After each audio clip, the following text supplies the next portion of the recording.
thee more dearly, follow thee more nearly, day by day, day by day, day by day. Oh dear Lord, three things I pray: to see thee more clearly, love thee more dearly, follow thee more nearly, day by day, day by day, day by day, day by day, day by day. Oh dear Lord, three things I pray: to see thee more clearly, love thee more dearly, follow thee more nearly, day by day, day by day, day by day, day by day, day by day. Oh dear Lord, three things I pray, things I pray: to see thee more clearly, love thee more dearly, love thee more clearly, see thee more dearly, see thee more clearly, love thee more dearly, follow thee more nearly, day by day, day by day, by day, by day, by day.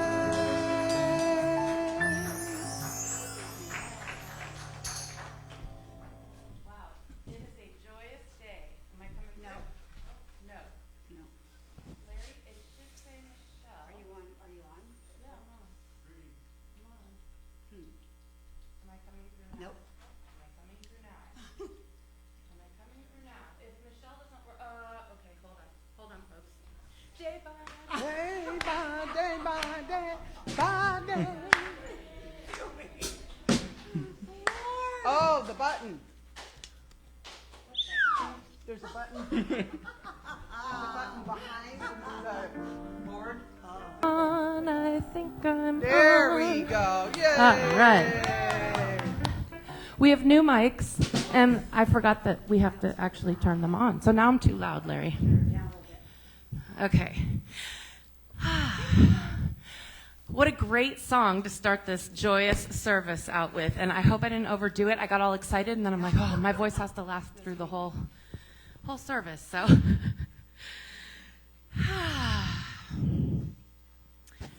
so as an affirmation for peace in the Middle East, and in solidarity with our Muslim and Jewish brothers and sisters, all of us people of the book, we greet one another. Assalamu alaikum.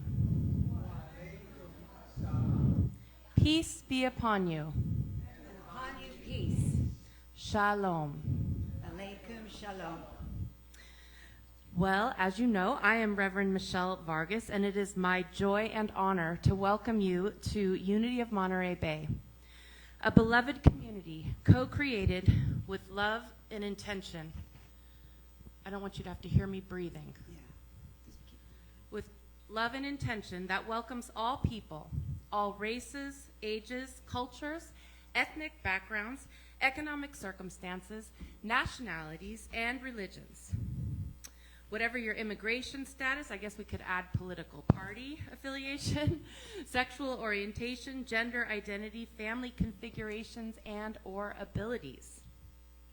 And whether you're here with us in person or you are joining us virtually, we know that love knows no boundaries and that we are one in spirit. As a purpose-driven church, Unity of Monterey Bay is an inclusive spiritual community committed to co-creating an environmentally sustainable, spiritually fulfilling, socially just, and compassionate human presence on this planet. We celebrate our oneness, and we honor the God of each of our understanding, affirming the innate good and the divine essence that we know is within each and every individual. So will you please join me now in our statement of faith? There is only one presence and one power in the universe, God the good, expressing as infinite God beyond us, intimate God beside us, inner God being us, divine love in action.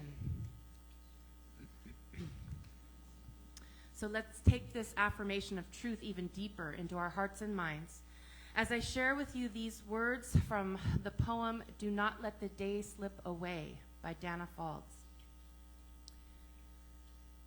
Do not let the day slip through your fingers, but live it fully now. This breath, this moment, catapulting you into full awareness.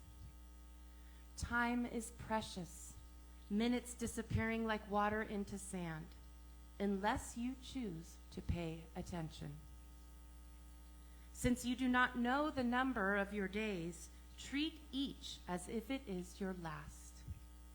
Be that compassionate with yourself, that open and loving to others, that determined to give what is yours to give and to let in the energy and wonder of this world.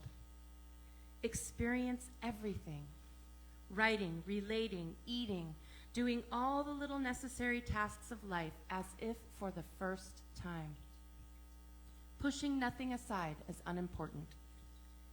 You have received these same reminders many times before. This time, take them into your soul. For if you choose to live this way, you will be rich beyond measure, grateful beyond words, and the day of your death will arrive with no regrets.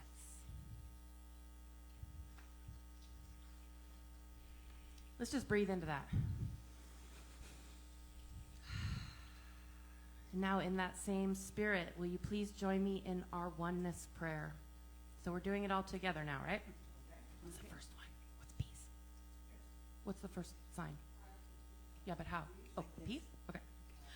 Okay. All right, I'm ready. Here we go. I offer you peace. I offer you love. I offer you friendship. I see your beauty. I hear your needs. I feel your feelings. My wisdom flows from the one source, and I bow to that source in you. Let us work together for unity and love. And so it is. So as we allow these words to guide us into opening our hearts and minds to receive these teachings, and for our ears to hear the message that Spirit has for each one of us here today. So let's affirm together that this joyous day, thank you, God, for this most amazing day. Miracle follows miracle, and wonders never cease. And so it is. So now it's the time when we celebrate our children, but I don't think any of them will be coming forth, but we will bless you anyway. Do we have birthdays too, or is that after this? It's birthday It's Sunday? November, I forgot. It is. I mean, it's the first November. Do we have Birthdays. November birthdays? Come on. November. Thank you, Denise, for reminding me. I totally forgot. Birthday to you. Happy birthday to you. Happy birthday, you're wonderful. Happy birthday to you. God is blessing you now. God is blessing you now. God is blessing you, you're wonderful. God is blessing you now. Woo. Glad we didn't pass that over. Yay. Okay, now it is the time to bless our children, those in our spiritual community, in our families, and in the larger community, all the children in the world. We hold them in our hearts, and we see them protected and resilient, creative and evolving, joyous and loved, as we join in our heartfelt blessing. We love you. We bless you. We appreciate you just the way you are. This bright light of mine, I'm gonna let it shine. Oh, this bright light of mine, I'm gonna let it shine. This bright light of mine, I'm gonna let it shine. Let it shine, let it shine, let it shine.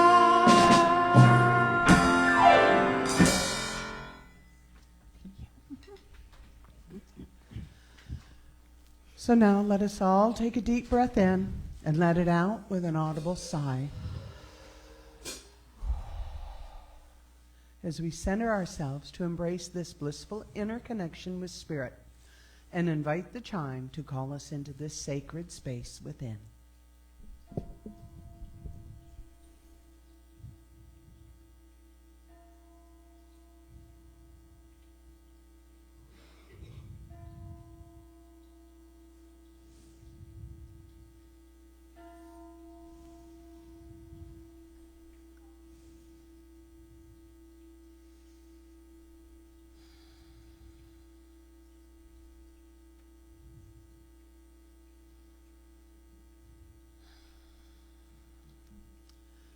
We ring the chime 4 times to call in the 4 directions and remind us of our inner connection with all of creation in the sacred circle of life. As we feel it resonate through our very beings, we follow its call into this now present moment within. Continuing to focus on our breath, with each inhale, we open our hearts and minds. We envision our breath reaching every cell of our being. And with each exhale, we see all barriers and obstacles dissolving into the divine flow. And again, as we inhale, we expand the spaciousness within us. We move beyond the limitations and boundaries of our bodies. And as we exhale, we ground ourselves deep within Mother Earth and into our oneness with the universe. Finally, we breathe our awareness into the highest expression of love, light, joy, and peace we can imagine, as we experience a transforming wave of gratitude. And with a fullness of heart, we say yes to it all. Embracing, claiming, and knowing the divine Christ, Spirit, expressing in, through, and as us. And with a final exhale, we say, thank you, God. Thank you, God. And now, fully centered and transformed by the power of Spirit, we enter into our lesson and meditation time with today's Daily Word. We read from Daily Word for November 2nd, shared with permission of Unity, publisher of Daily Word, that can also be found at dailyword.com. And the word is my ancestors. I invite you to allow my words to be your words. With love in my heart, I honor those who came before me. Regardless of whether I know a lot or very little about my heritage, I do know that if it had not been for my ancestors, I would not be here. Today I bring to mind those who came before me. Even if I do not know who they were or what they contributed to the world, I know they were here for a purpose. I honor each one and give thanks for the journeys that paved the way for me. I treasure the tender memories of my family members who are no longer here. I recall and honor my dear ones with prayers of love and appreciation. I care for myself by sitting with any feelings that arise and give thanks for my fond and joyous recollections as they bless me. My heart is full. And from the scriptures, to you, O God of my ancestors, I give thanks and praise. Daniel chapter 2, verse 23.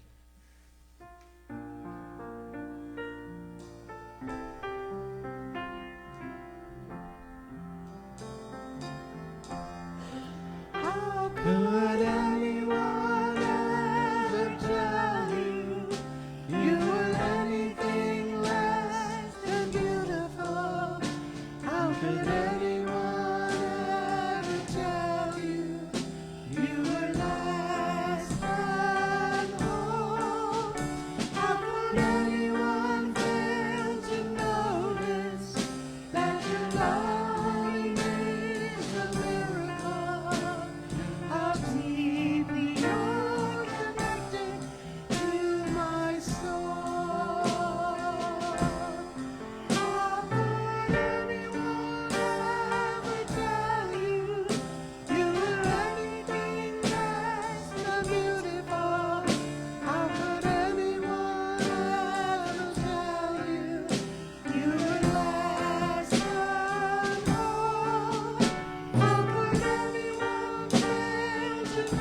In witness to the wisdom of the many paths to the sacred, we read from 3 sacred traditions on this morning's topic, remembering and honoring our loved ones. From Native American religions, someday the great chief above will overturn the mountains and the rocks. Then the spirits that once lived in the bones buried there will go back into them. At present, those spirits live in the tops of the mountains, watching their children on earth and waiting for the great change which is to come. The voice of these spirits can be heard into the mountains at all times. Mourners who wail for their dead hear spirit voices reply, and thus they know that their lost ones are always near. From African traditional religions, those who are dead are never gone. They are in the breast of the woman. They are in the child who is wailing, and in the firebrand that flames. The dead are not under the earth. They are in the fire that is dying. They are in the grasses that weep. They are in the whimpering rocks. They are in the forest. They are in the house. The dead are not gone. And from Judeo-Christianity, the dust returns to the earth as it was, and the spirit returns to God who gave it. Ecclesiastes 12, verse 7.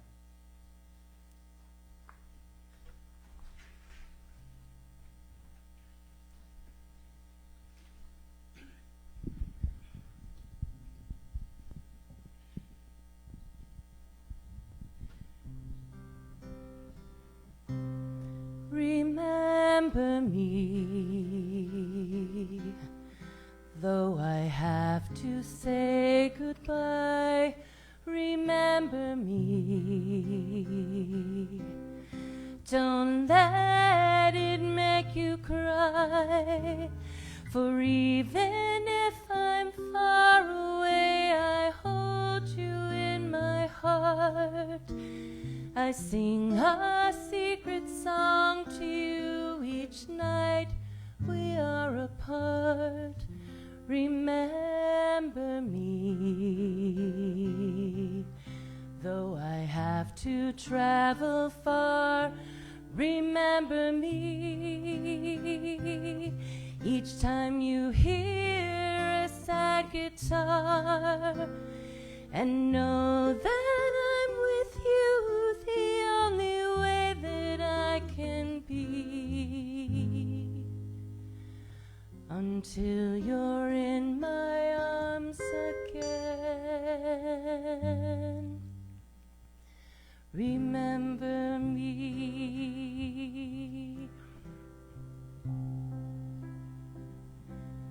Recuérdame,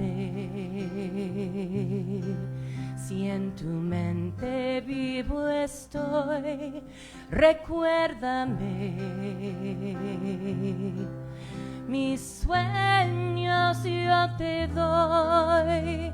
Te llevo en mi corazón y te acompañaré, unidos en nuestra canción, contigo ahí estaré.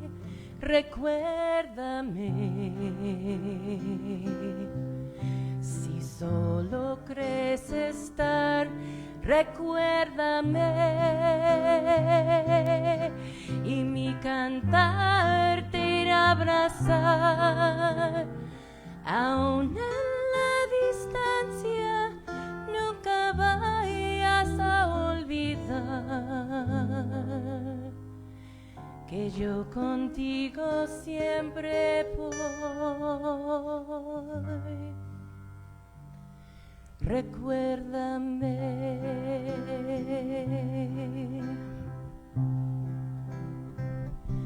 Remember me, though I have to travel far. Remember me, each time you hear a sad guitar, and know that I'm with you the only way that I can be, until you're in my arms again. Remember me.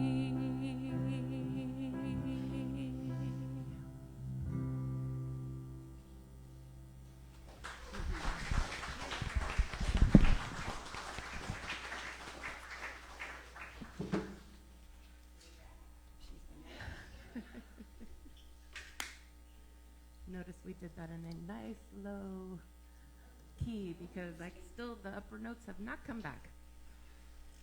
It's coming back. How many have seen the movie Coco and remember that song? Yeah, that's quite a tearjerker, isn't it? I love the movie Coco, and I love that song, and that song reminds us of that universal human desire, that sort of common human need to believe that we won't be forgotten when we're gone. Although we don't entirely understand the mystery of death, or really, frankly, understand it at all, we seem to have a need to believe that somehow we go on in some way, and that somehow our loved ones go on. And we want to know that we'll be remembered by those who loved us when they hear maybe our favorite song, or they eat our favorite meal, when a bird lands on their windowsill. And we need to believe that even though we can't see our loved ones who have passed, that they continue to be with us in some way. And I think that these yearnings and these beliefs are all part of our human need to try to come to terms with our mortality, with the fleeting nature of life, with the impermanence of it all, with the fact that everything and everyone we love will eventually come to pass. And we cope with this reality by asking our loved ones to remember us and by vowing ourselves to remember them. And so this is what the celebration of Day of the Dead is all about. I first learned about the Day of the Dead in the early 90s when I was living and studying in Guadalajara as a young adult, and I had the chance to travel to Michoacan, which is a part of the country where Day of the Dead is very much alive and well in the indigenous communities. And I was fascinated with this tradition from the start, partly because it seemed so foreign and so strange to my American sensibilities about death. But I found that I wanted to learn about it. I wanted to understand it, where this tradition had come from and what it all meant. And I was especially intrigued by the Mexican perspective on death and how different it is from our typical, let's say, Eurasian American perspective. And of course, I was attracted to the color and the vibrancy and the beauty of this tradition, as I believe many others are. And so it's my hope that by learning a little bit about Day of the Dead, as well as the Mexican perspective on death, that it might help us shift just a tiny bit in how we see death and how we see our own mortality. Maybe helping us move just a little bit closer to seeing death as something just a little less fearful, a little less anxiety-producing, and coming to see it as more of a natural and normal part of the cycle of life. And as we engage in what has become our annual tradition now for I forgot how many years, of lighting a candle to honor and remember our loved ones, my vision, this is really my vision, is that we are learning to grieve together with one another. And when I saw folks gathered at the back, picking up the pictures and showing them to one another, that was my vision, is for us to do that remembering of our loved ones together, to share our common experience of loss that is such an integral part of what it means to be human. Whenever we borrow rituals or traditions from other cultures, it's really important that we give them the proper respect and reverence. And we do this by first acknowledging, if we're not from a Mexican background, that this is not our own tradition, that we are borrowing this from another culture. And then, and this is why I teach this every year, because I think it's important that we take time to understand the tradition, to talk a little bit about its background and history so that we can be sure that we are honoring it properly. As you probably have noticed in recent years, Americans have become quite enamored with Day of the Dead. You see the sugar skull motif everywhere, and Target and other department stores now have whole sections dedicated to Day of the Dead. And a quick internet search reveals all of the many community parades and concerts and art displays that are going on in this time all over our country to celebrate Day of the Dead. It's been essentially an explosion, really. And it's interesting to note that it wasn't that long ago that Day of the Dead was really only celebrated in the more indigenous concentrated areas of Mexico. And it wasn't really practiced by modern Mexican city dwellers. I lived in Guadalajara, and I lived with two different families, and neither one of them celebrated Day of the Dead. I had to actually go to another part of the country to see this tradition. And back then, there were no Day of the Dead parades, and there were no giant skeletons, in the town squares, and no community Day of the Dead altars in public spaces.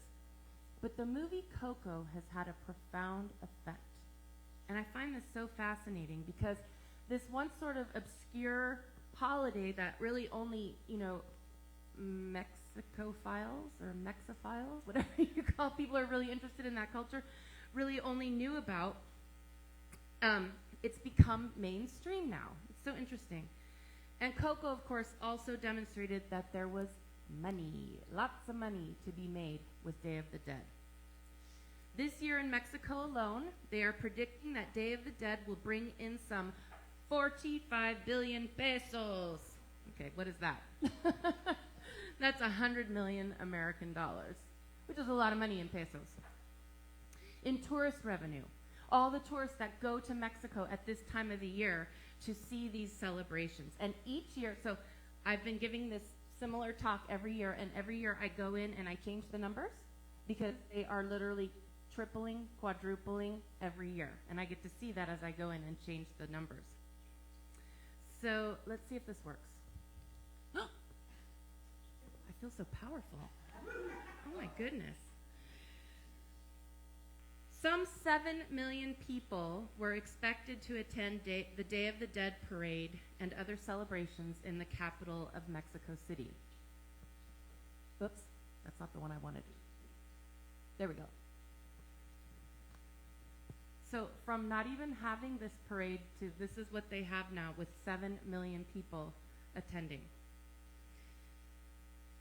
And so it seems to me that this sudden popularity of Day of the Dead on both sides of the border has both positive and negative aspects to it, right? On the one hand, I feel that the movie Coco did, as far as Disney and Pixar is concerned, did a pretty beautiful job of exposing a world audience to this celebration of Day of the Dead in a way that it had never been before.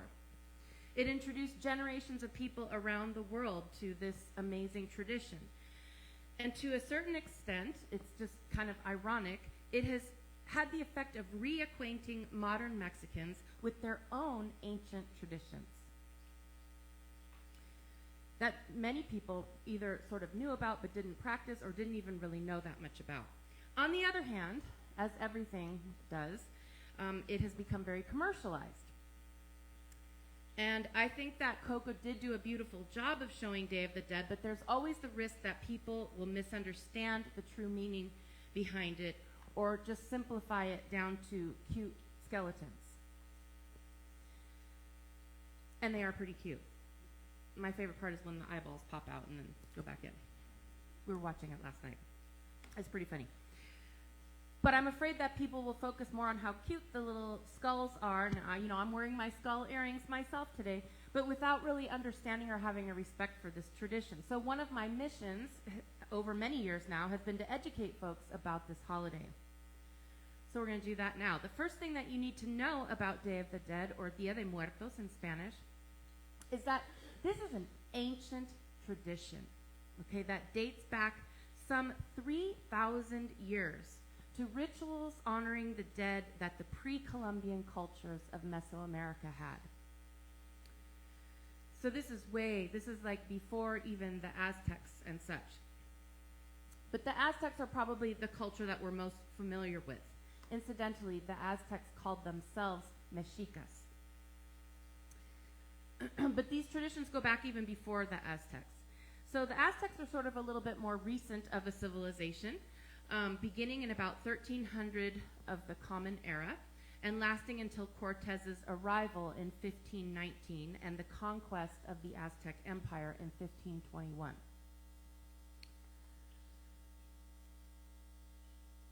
So the ancient Mexicas had festivals and rituals to honor death during the harvest seasons,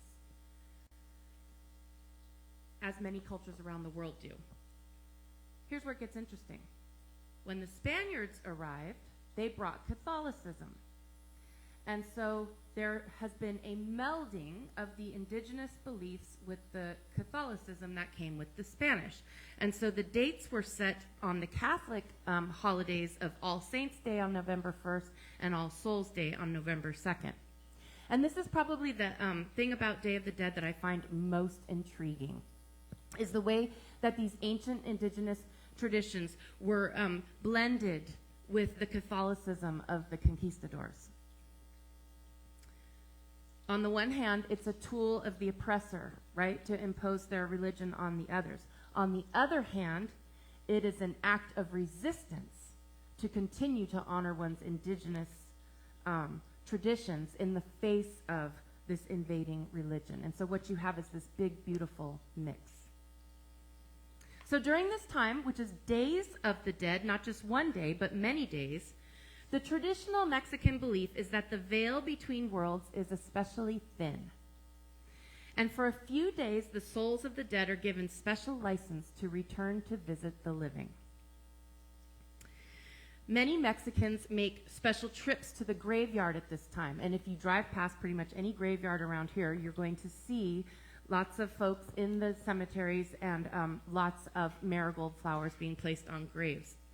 So the tradition is to go to the graveyard and to clean and lovingly decorate the graves with flowers and to even bring food and drink and have a picnic right there in the graveyard, which I think seems a little strange to, again, Eurasian American sensibilities, but I think it's really cool. And Mexicans will make anything into a party, and so they usually bring music. And so there's music and dancing and celebrating in the cemetery. Some families construct traditional altars, which in Spanish are called ofrendas, which really means offerings. And they do these either in their homes or in the churches or community areas. And these are to honor their loved ones. Now, these altars go back at least to the time of the Aztecs. The flor de cempasúchil, which is marigold, reminded Aztecs of the sun because of its bright color. And it has a strong scent, and they believed that that scent would help the dead find their way. Now, if you remember in the movie Coco, the petal of the marigold plays an important role. When he holds the petal, you know, he has this power to go into the land of the dead.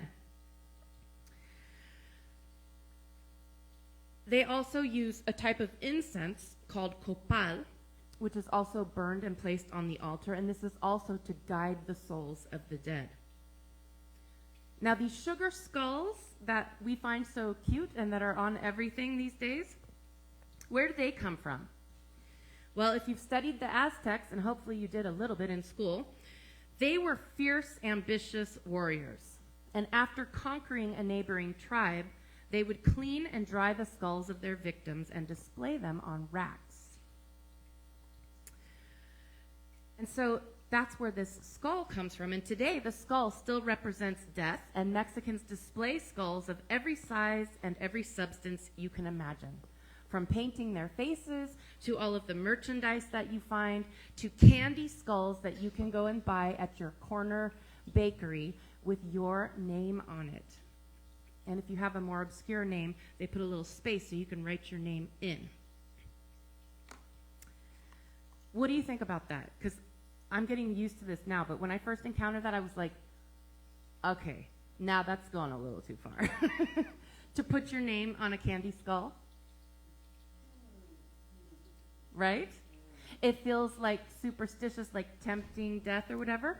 But as we're going to see, in Mexican culture, it's an acknowledgement of our mortality, and it's a mocking of death. It's kind of like, neener, neener, haven't gotten me yet, right?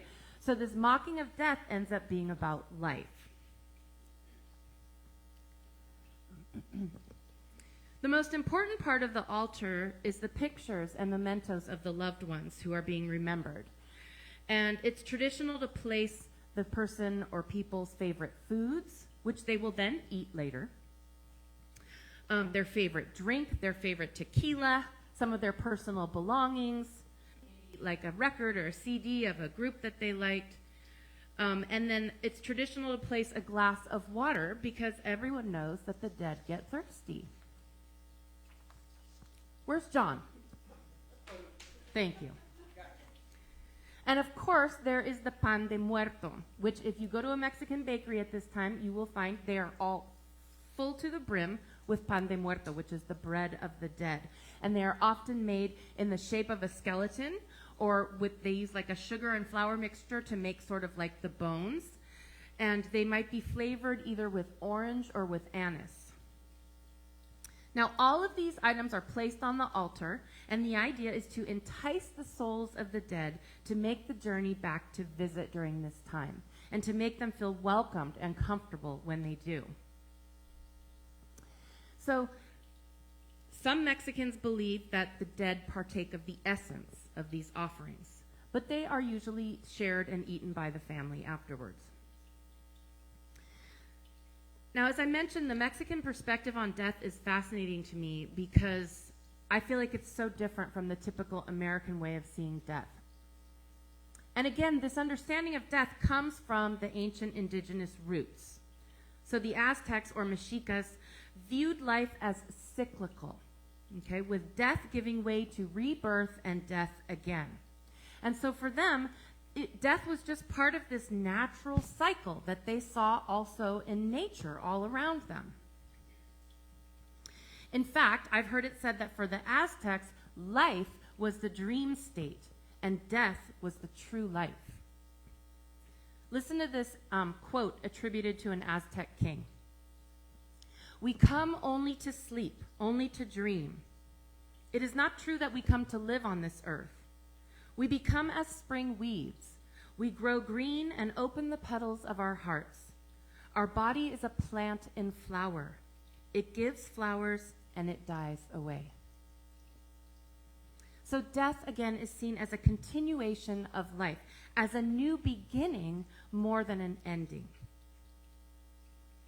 And rather than avoiding death, Mexicans face it head on. They look right at it. And they even revel in images of death that seem morbid or distasteful to our American sensibilities. However, we have the most violent movies that come from Hollywood, so that's sort of, disingenuous. But, if we see a skull with someone's name on that, that's strange to us. But Mexicans love these images, and they are they're part of that playful Mexican culture. So the most famous is the Catrina. I don't know if I was supposed to go. Let me see. Hold on. Oh, no, not yet. The Catrina is the skeleton lady, and she's dressed up in fancy clothes. I could give a whole talk on this. Former college instructor here.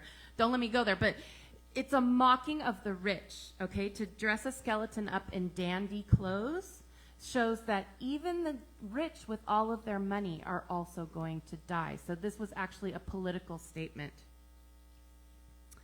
And they love the images of skeletons doing everyday things like riding bicycles or getting married. And these images were popularized by a famous Mexican artist called José Guadalupe Posada. Now, as I mentioned, Mexicans approach death with a playfulness, almost a mocking. But does this mean that Mexicans don't fear death? Not exactly. Listen to this passage written by the celebrated Mexican poet Octavio Paz. The word death is not pronounced in New York, in Paris, in London, because it burns the lips. The Mexican, in contrast, is familiar with death, jokes about it, caresses it, sleeps with it, celebrates it. It is one of his toys and his most steadfast love. True, there's perhaps as much fear in his attitude as in that of others, but at least death is not hidden away. He looks at its face. And I think I was supposed to go to this one. Sorry, I was supposed to go. This is a famous Frida Kahlo painting, if you're fans of Frida Kahlo. So I think it's safe to say that Mexicans probably fear death like everyone else. But the difference is that they don't hide from it. And they don't, what would you call what we do with death in our violent movies? They don't glamorize and, the gore and the, Yeah, exactly. They don't pretend like death isn't there, which I know I do. I walk around every day like I'm never going to die. Never going to die. You know? But every day when they celebrate Day of the Dead, they get more intimate with death and more comfortable with death. But here's the thing. They don't do it alone. Oops, I'm all behind in my slide. So much for this thing. That's the Katrina I was talking about in the playful skeletons. So they don't do this thing alone. This is a community thing. Okay, and if you ask me, if I had to go to a graveyard and think about death, I would much rather have tequila and Mexican music and some tamales, right? Just saying. This is something that is done with the community. It brings friends and neighbors and extended family together to grieve together and to remember, but also to celebrate. And this is what I believe we are learning to do here at UMB with our annual Day of the Dead celebration. That's why today is a day of mourning, but also a day of celebration, and the two go together. And as I shared before, I first introduced this tradition to our community because I believe there's something that we can learn from this way of seeing death and about the way of grieving. As part of our general sort of avoidance of the topic of death, the taboo of it, our American culture is not very skilled at grieving. We typically avoid talking about death, and grieving is seen as a very private thing, right? Something you do by yourself. And I feel like we rush grieving too. It's like, well, you've been off for 3 days, it's time to get back to work. You know, the love of your life died, but your personal days are over, so it's time to get back to work. Now, private grieving, of course, has its place, but there can be great value in communal ritual and in grieving together. When we grieve together, what is revealed is our common humanity, that which we share. That grief is something we all experience. And so obviously with this Day of the Dead celebration that we do here, it has always been my hope that we might get more comfortable talking about death and learn to grieve together so that we can feel less alone in our grief.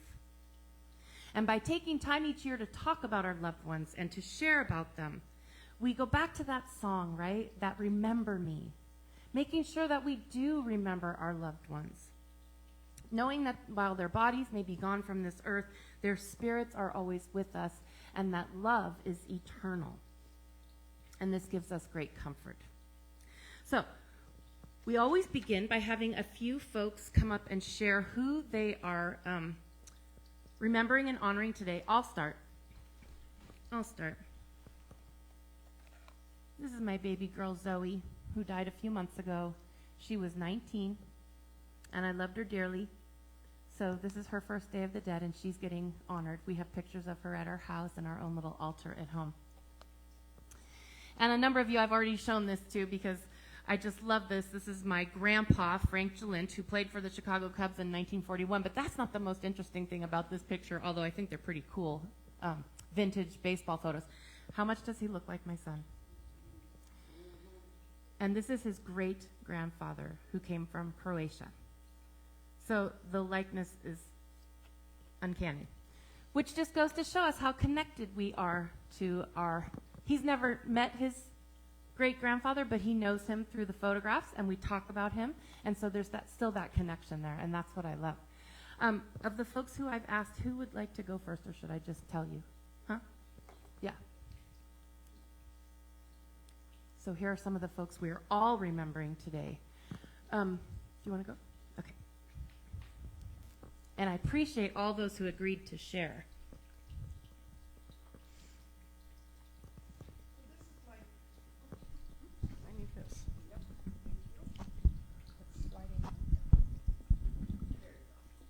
This is our dear friend, Diane Davenport. And some of you were here a few Sundays ago where we had her celebration of life that I went further in depth about. But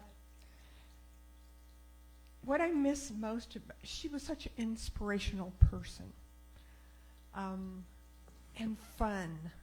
She was a kick. She had a rough childhood, and she overcame it and thrived. And a lot of you know that she was, a power walker, and she walked to church and back from the middle of PG for years. In her 80s. In her 80s, yeah. She was such an inspiration. She was. She's also an inspiration in her volunteering. She volunteered for the Blind Center, for Alliance on Aging. She was a peer counselor, and the Senior Center. And here, did a lot of volunteering here. But, the thing that I love her most is that she brought Michael and me here. And she was a former employee. It told me about the church, and we came in and never left. So she was a light, and she always will be, and she lives in my heart forever. And I'm sure some of you too. Thank you. Diane was really something. She was, every time I would get to church, she always sat right there where Kathy is. And she was just always so full of life, and she was so supportive of me over the years. And yeah, she's left a huge space hole. Yeah. Let's see, who else did I ask?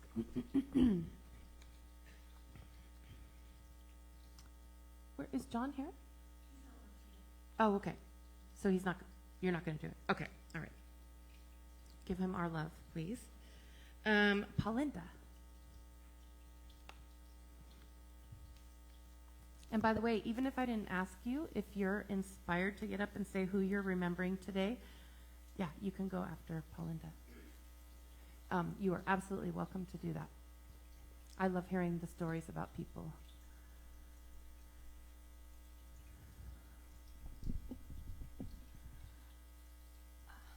I miss Brett. I often find myself thinking of things that I should tell him.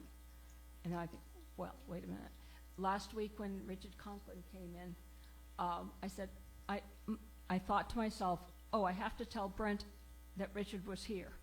And then I thought, well, maybe he already knows. I am laughing at the shirt, at the picture of Brent, because he always loved plaid shirts. Oh. And more pictures of him in plaid shirts. Those of you who knew him know that he was a very generous person. He gave freely of his time, talent, and treasure until he no longer could do that. He came to church regularly. He loved the choir. I remember when we first moved from, we had been coming to Unity for about a year, and then living in Seaside, and then we moved to Salinas. And the first choir rehearsal, he said, I think I'll go to Monterey with you tonight. And I thought, you have something you want to do in Monterey? And he said, yes, I think I'll sing with the choir. And I was quite surprised because he had not indicated that at all, but he loved the choir. And he was involved in many things with the church, from choir and ushering and highway cleanup, many activities. For those of you who knew him, you know all this. For those of you who didn't, you missed a really nice guy. Yeah. Thank you, Colin. Larry?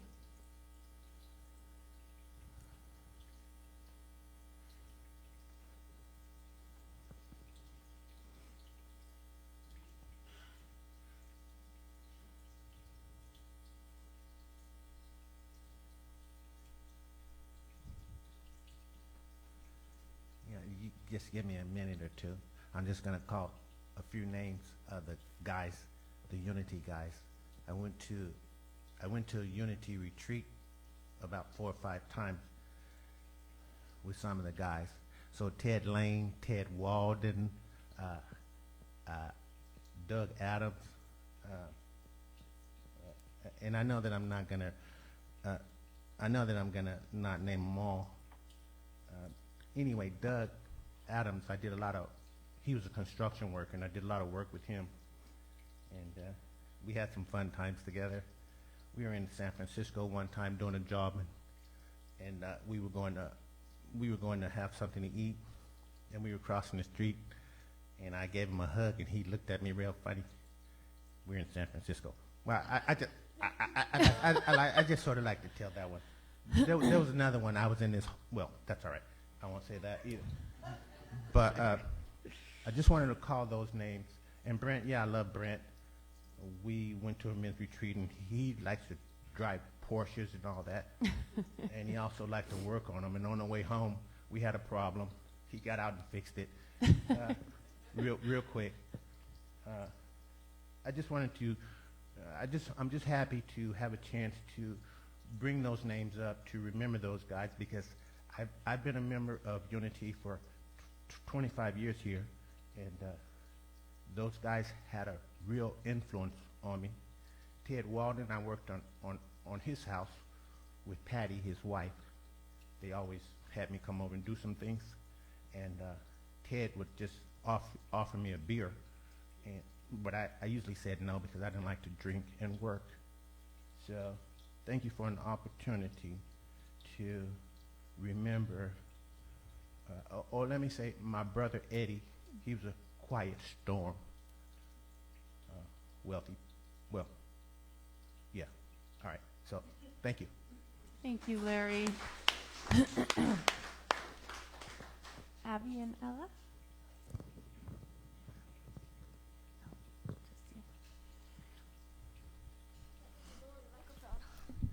Okay. Hi, my name's Abby. I've been here for a pretty long time, since I was like 5 or 4 years old. So yeah, I'm here to talk about my cat. I know that we're kind of doing people, but That's okay. Yeah. Pets count too. It's about my cat. Her name's Agnes. She died about 2 months ago.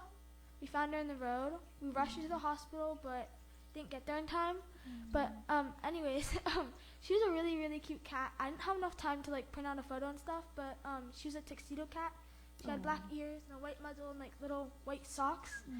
She's really cute. She was kind of like, she was a really sweet cat. There was like, whenever we were sad, she would kind of know, because animals have like that like sixth sense, I guess you could say. She was just like really sweet. She always knew when we were sad. She'd always comfort us, and she was a big foodie. Like whenever we would have people over, whenever we were just like at the table, she would always sit on like the backs of our seats. And whenever we weren't looking, she would like sneak down onto the table and like take our food. But yeah, and sometimes she would fall off the seat because she was on the chunkier side of things. But yeah, so yeah. Thank you so much for sharing that. So thank you everyone who shared such a meaningful time each year when we do this. So now we're ready to go into our candle lighting ceremony. So I invite you to just relax and get comfortable and open your heart to remember your loved ones and know that Sadness will undoubtedly come up, and that's okay, that this is a healthy part of the process. And if you're remembering someone special today and you'd like to have them receive a blessing, you can write their name or names on the blessing slips, and when you come up, you can put them in the basket. And then they will go on to silent unity for another 30 days of prayer. So in this ceremony, we light 3 candles. The first for the past, then for the present, and then for the future. So in honoring the past,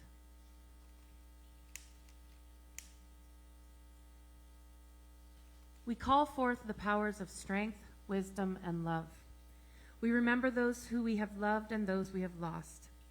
The loss of these loved ones may be fresh, or it may have been some time since they passed.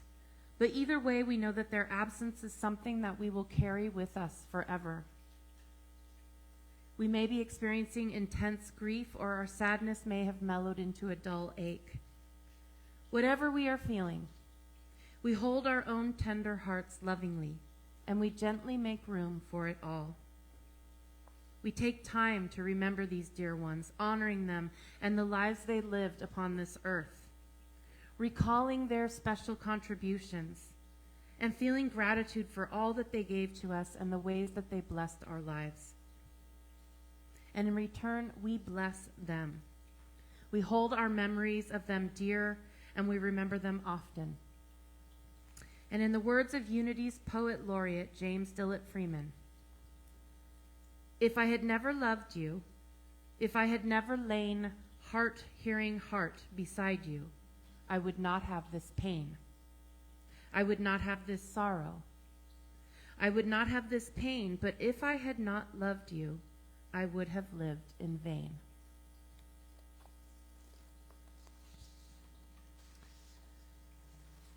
And in honoring the present, we call forth the powers of understanding, will, and order. Though our dear ones have moved on to the next adventure, we must learn how to live in the present without them. We walk the delicate balance between remembering and letting go. We allow ourselves all the time we need to find our way through. As time goes by, we continue to think of our dear ones. We light a candle, we set a place at the table, we tell stories about them, we take time to look at old photographs. We keep their memory alive and learn to live the new shape our life has taken. We learn to live ever more present in this now moment, accepting life on life's terms and leaning into the mystery. And in doing that, we find freedom, and we begin to feel joy bubbling up in our lives once again. From Native American tradition, I give you this one thought to keep. I am with you still, I do not sleep. I am 1,000 winds that blow. I am the diamond glints on snow. I am the sunlight on ripened grain. I am the gentle autumn rain. When you awaken in the morning's hush, I am the sweet uplifting rush of quiet birds in circled flight. I am the soft stars that shine at night. Do not think of me as gone. I am with you still in each new dawn. And in honoring the future, we call forth the powers of imagination, faith, and zeal.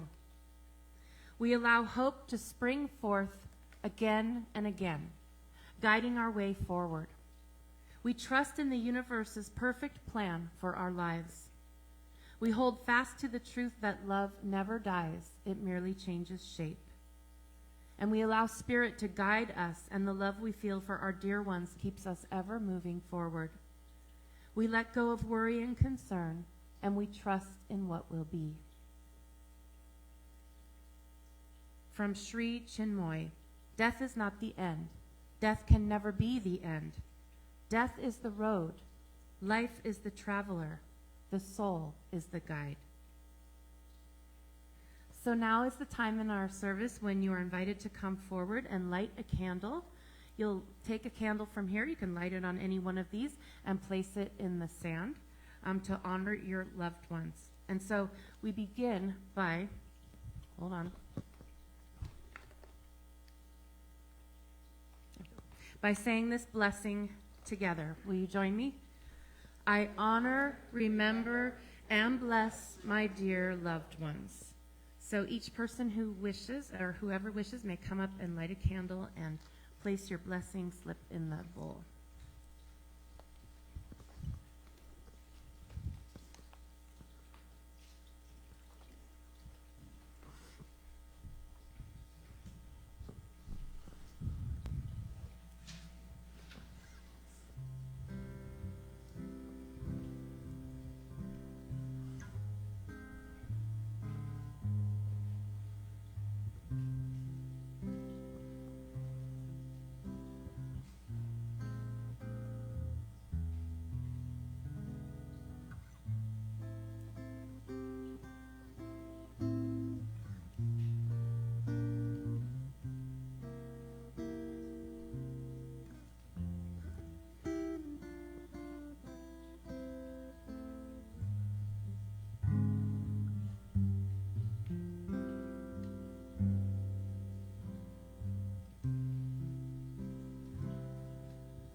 So I now invite you to take a few more moments in memory of your loved one.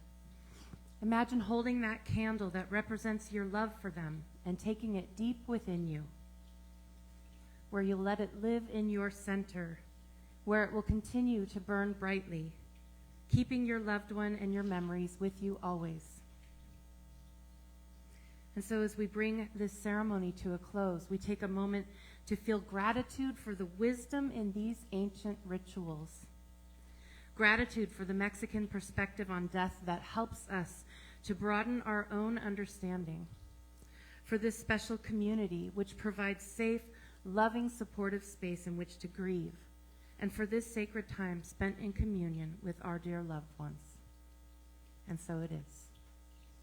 Amen.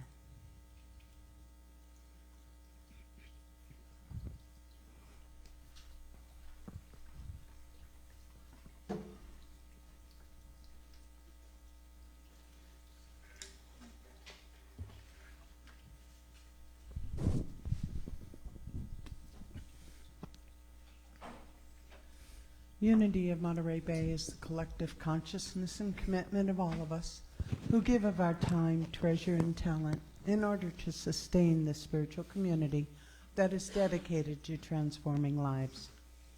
We know that prosperity is a state of mind that finds blessings in every situation and abundance in joyous generosity. We transform all appearance of fear or lack into a faith-filled peace of mind by shifting our attention to thoughts of gratitude for the abundance of God's good in our lives. As the ushers please come forward, I invite you to think of something specific that you're grateful for in this now moment.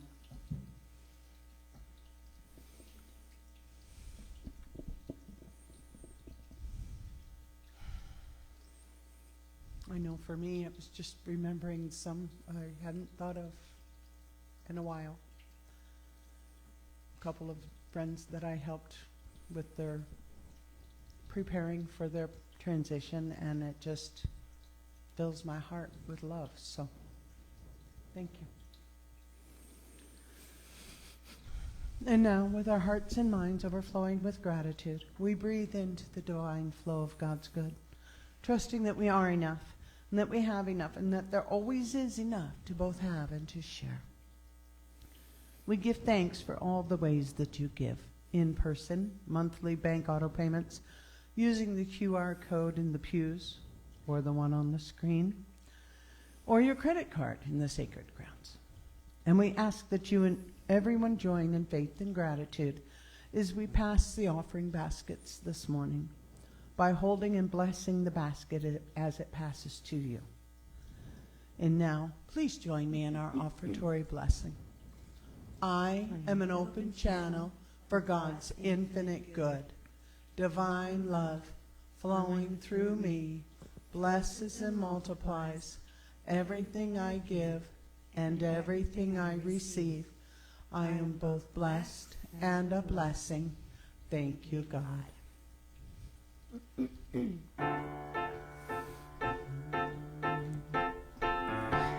If this is my last song, if this is my final day, if tomorrow I'll be gone, what do I want to say? If this is my last song, if it's my time to go, when my body's moved on, what will I have to show? Oh, but fortune and fame, they scatter to the wind.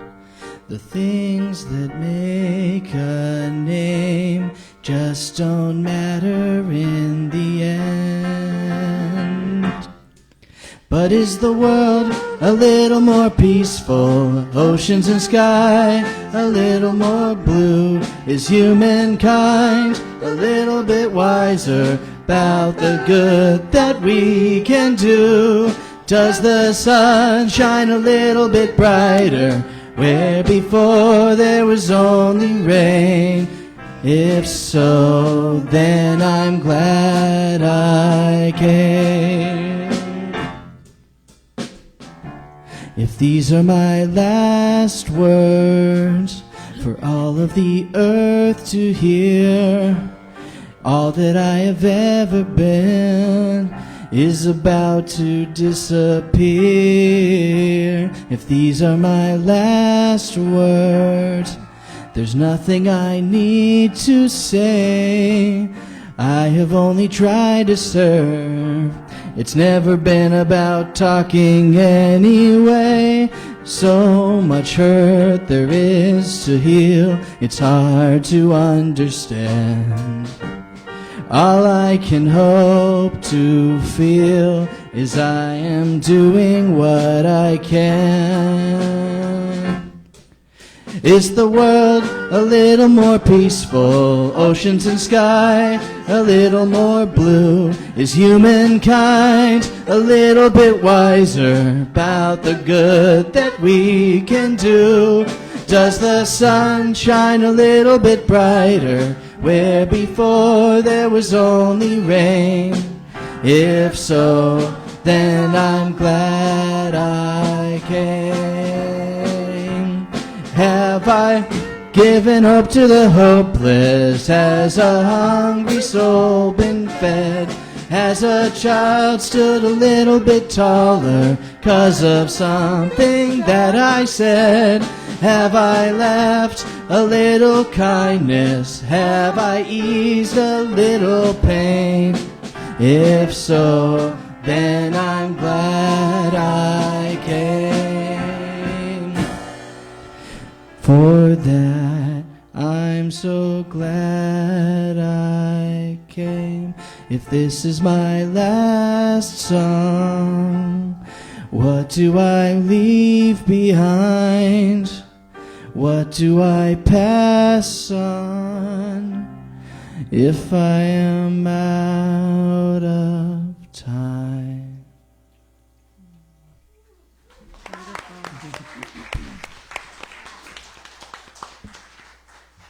Thank you so much, Devin.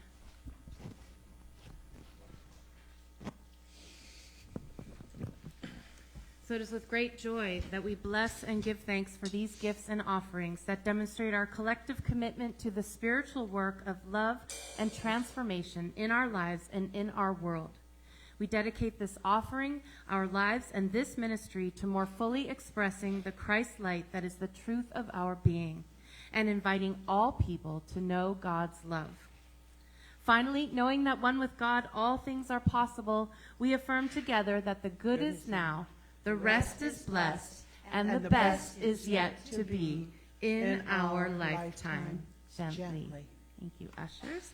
And we want to thank the composers whose music we used today, Kristen Anderson Lopez and Robert Lopez, and Daniel Namad for that beautiful song. Did I miss anybody? No? And our awesome music team. And we have our combo here today. David back there on bass, and Devin on guitar and drums, and he'd be on the piano too if she let him. He'd be on all of them. And you're back. And I'm back, sort of back. I'm hoping I'm back now. I've been missing singing. My gosh, it's been like 3 months or something. Okay, if you didn't get a little handout last week, make sure you get one on the way out there. Red? Red? Yeah. They have the dates so that you can mark your calendar for all the various things that are coming up with the holidays. Can you believe the holidays are coming already? Highway cleanup, we're still always looking for more folks to participate with that. And you can see Robin or Walter or Larry or me if you're interested in participating. And then there's no slide for this, but now that we've done our grief work and our learning and everything, now we get to go party.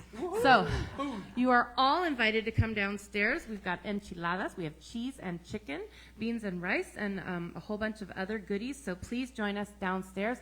And I invite you all to continue that sharing. Keep talking about your loved ones that you were remembering today. It's really wonderful for us to share those things with each other. I think that's it. I feel like there's something else, but I don't know what it is. No?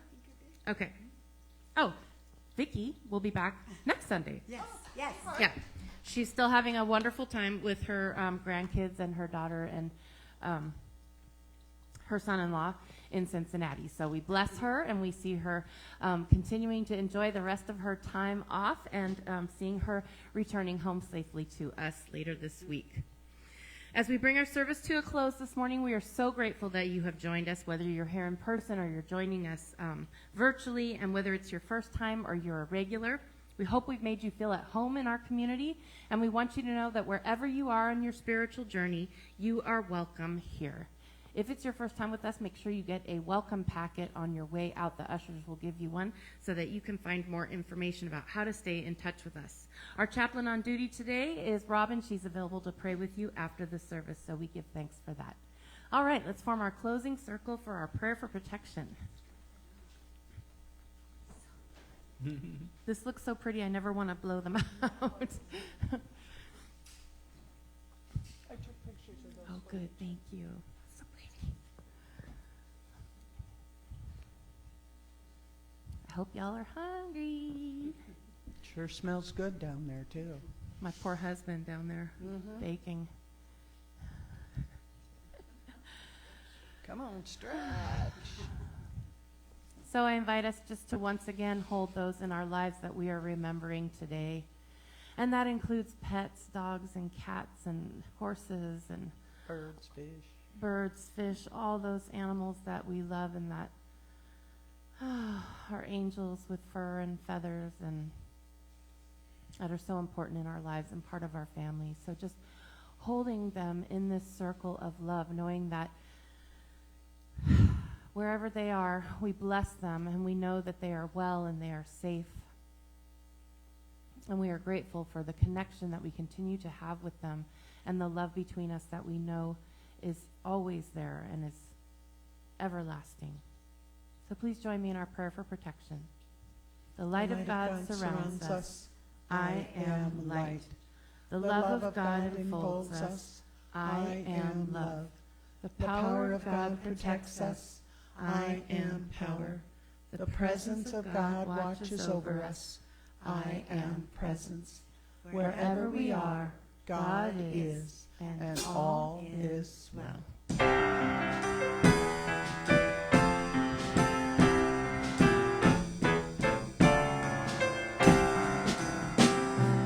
Let there be peace on earth, and let it begin with me. Let there be peace on earth, the peace that was made